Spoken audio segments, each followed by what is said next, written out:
저는 장모님과 넘지 말아야 할 선을 넘은 놈입니다. 저는 인간으로서 해서는 안 되는 일을 저지르고 있네요. 일단 아내를 어떻게 만났는지부터 설명을 해야겠네요. 3년 전에 아내를 만나게 되었죠. 예, 그날도 아무런 생각 없이 술을 마시고 있었습니다. 그런데 그 동생이 아는 여동생이 있는데 소개를 시켜준다고 하더라고요. 사실 그때는 잠자는 시간을 제외하고는 항상 회사에서 일만 하는 일벌레처럼 지내고 있었죠. 그렇게 몇 년을 똑같은 생활을 반복하다 보니 점점 외로워지던 차에 잘 됐구나 싶더라고요. 그래서 어떤 여자인지 물어보았고 동생은 소개시켜줄 여자의 사진도 보여주더군요. 사진을 보는데 아이돌 걸그룹 같은 풋풋하고 상큼한 예쁜 미모에 놀랬습니다. 게다가 저보다는 9살이 어리다고 대답하더라고요.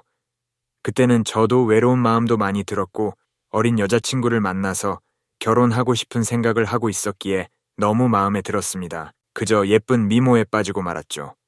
그렇게 동생이 약속을 잡아줬고 며칠이 지나 그녀를 만나기 위해서 설레는 마음으로 약속 장소로 나갔습니다. 그리고 그녀를 보는 순간 저는 첫눈에 사랑에 빠져버리고 말았던 것 같습니다.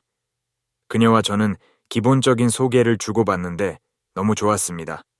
하지만 문득 어떻게 이렇게 예쁘고 어린 여자가 왜 나 같은 사람을 만나는 걸까 싶더라고요. 그래서 단도직입적으로 물어봤습니다. 저보다 15살이나 어리면 지금쯤 한창 친구들이랑 놀고 싶을 테고 제 나이가 훨씬 많은데 부담스러운 건 없냐고 했죠. 그러자 그녀는 빨리 화목한 가정을 이루는 게 꿈이었다고 말하더군요. 그래서 기왕이면 철이 없는 또래 남자들보다는 저 같은 연상을 만나고 싶었답니다. 그녀의 생각을 알고부터는 저도 모르게 제 자신에게 더욱 자신감이 생겨났고 그때부터는 더 적극적으로 호감을 표시했던 것 같네요. 그렇게 사귀게 됐는데 사소한 문제는 있었어요.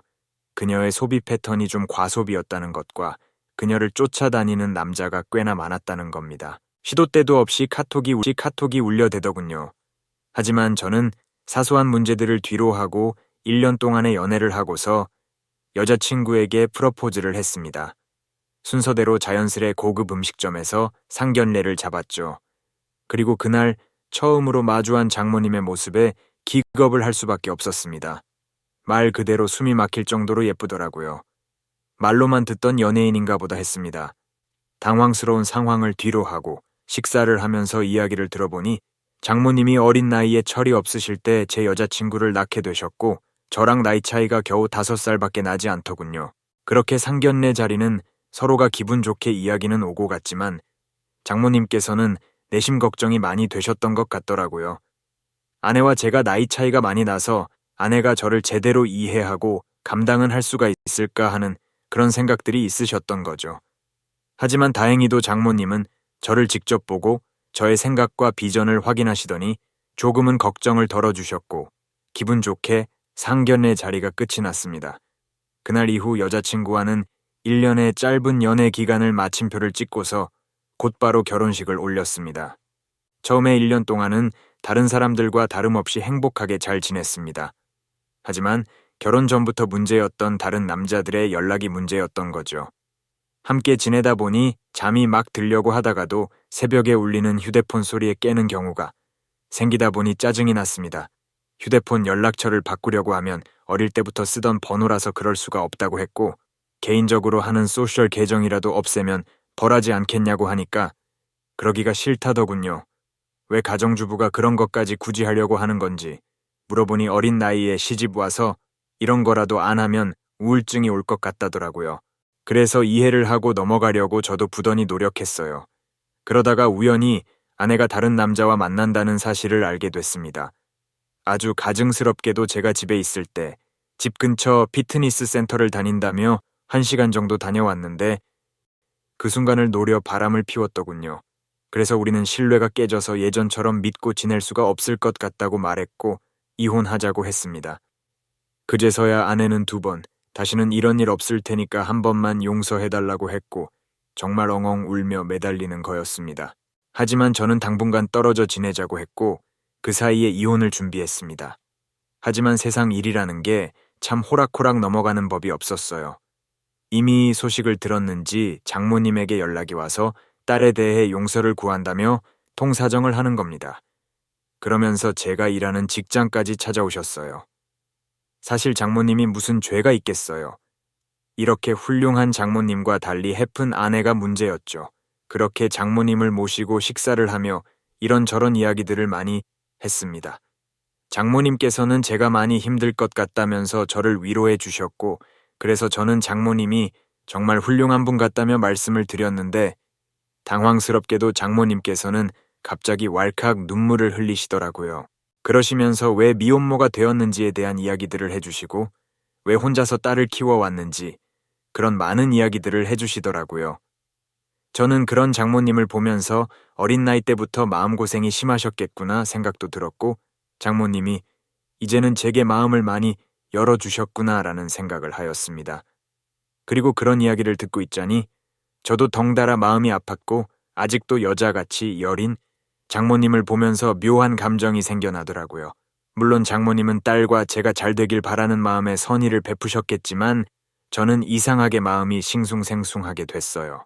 그렇게 한 달 가량 별거 상태를 이어갔는데 그 사이에 몇 번 장모님이 회사로 찾아오셨고 제가 장모님 만나는 걸 주변 사람들이 봤나 봐요.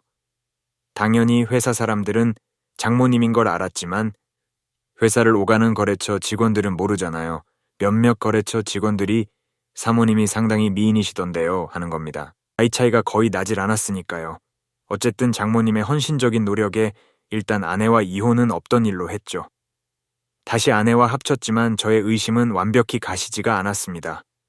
아무튼 그렇게 시간은 흘러갔고 저와 아내 사이에서 아이가 태어났습니다. 아내가 산후조리원에 있는 동안 저는 일하랴, 조리원에 있는 아내와 아이를 보랴, 눈코 뜰 새 없이 바빴고 그런 저를 돕겠다며 장모님이 집에 와서 청소며 빨래를 해주시어서요.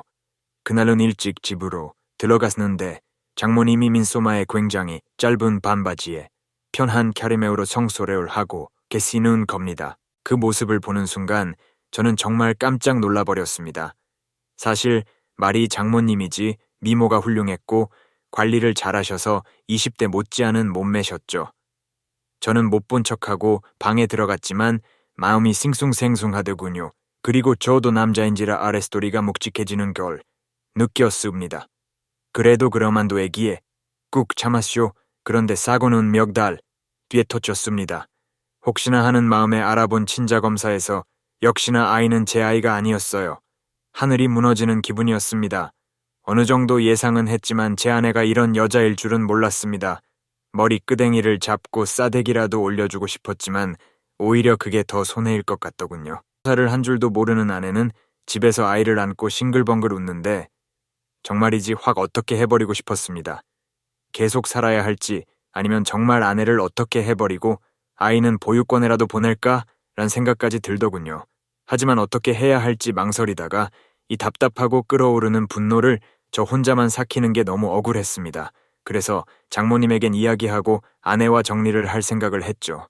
하지만 도저히 맨정신엔 이야기를 할 수가 없어서 소주 몇 잔 마시고 처가에 찾아갔습니다. 혼자 계시던 장모님이 놀라서 어쩐 일이냐며 묻더군요. 중요하게 할 말이 있다며 처가로 들어갔습니다. 그런데 참 신기하죠. 장모님도 뭔가 낌새를 치셨는지 그동안 딸이 임신하고부터 아내가 그동안 저에게 했던 행동들에 대해서 이해해 주라면서 미안하다고 사과를 하시더라고요. 그러면서 마음의 화를 풀라며 술상을 봐주셨어요. 자연히 술 한 잔 마시며 또 신세한탄을 했고 한 병이 두 병이 되고 두 병이 세 병이 되고 점점 마시다 보니 장모님과 저는 금세 술에 조금 취하게 되면서 그때 이미 저희 둘 사이에 아내의 존재는 서서히 흐려지기 시작했습니다. 마치 오래 만나온 이 순간의 친구처럼 장모님이 점점 더 예뻐 보였고 기분이 좋아졌습니다. 그런데 갑자기 장모님이 펑펑 우시는 거예요. 왜 그러냐고 했더니 자신이 잘못해서 이런 일이 생겼다며 어떻게 하면 용서를 받을 수 있냐며 우시는 겁니다. 저는 이혼은 해야 할 것 같다며 말은 했지만 장모님이 더 펑펑 우시니까 어찌할 바를 모르겠더군요. 그러다가 저도 모르게 장모님을 안게 되었고 장모님 역시 제 품에 안겨 펑펑 울더니 이내 얼굴을 제 가슴에 비비는 겁니다. 갑작스러운 모습에 놀랐지만 어느새 저도 모르게 장모님의 봉긋한 그 부분을 거칠게 주무르게 됐습니다. 결국 장모님과 저는 넘어서는 안 될 선을 넘고야 말았죠. 남들이 볼 때는 어떤 시선으로 바라보고 욕을 하실지는 몰라도 아마도 지금의 이런 상황이 벌어진 건 신의 계시가 아닌가 싶습니다. 만약 제 아내가 바람을 피우지 않았더라면 이런 상황이 벌어질 일은 결코 없었을 테죠. 그리고 저를 속이고 또다시 바람을 피워서 제 자식이 아닌 아이까지 낳고도 뻔뻔하게 아무 말도 없었다는 데서 이미 온갖 정이 다 떨어졌으니 다행이다 싶더라고요. 장모님과의 대화를 마치고 나서 혼자 가서 이야기한다고 하고는 곧장 아내에게 달려가서 유전자 검사 결과지를 내밀었습니다. 그러자 어떻게 자신 몰래 이런 걸 검사를 할 수 있냐고 따지려 들길래 어이가 없더군요. 그래서 그냥 조용히 하라고 하고 말했습니다. 더 이상은 너에 대한 믿음도 없을 뿐더러 관심도 없고 궁금하지도 않으니까 조용히 이혼하자고 했죠. 그러자 본인은 절대 쉽게 이혼해 줄 수 없다고 위자료 내놓으라고 소리를 지르는데 그냥 무시하고 나와버렸습니다. 결국에는 아내의 불륜으로 모든 귀책 사유가 아내에게 있어서 위자료를 단 한 푼도 주지 않을 수 있었지만 빨리 부부 사이를 정리하고 싶어서 위자료를 주고 협의 이혼을 하게 되었습니다. 그리고 지금 당장은 장모였었던 그녀와 저는 서로의 감정을 잘 알고는 있지만 쉽게 연인이 될 수는 없는 상황이네요. 결국 앞으로는 이 상황들이 어떻게 전개될지는 저도 잘 모르겠습니다. 그저 두 번 다시 결혼을 하고 싶지는 않고 행복하게 연애만 하면서 살고 싶네요. 지금까지 제 이야기를 읽어주셔서 감사드립니다.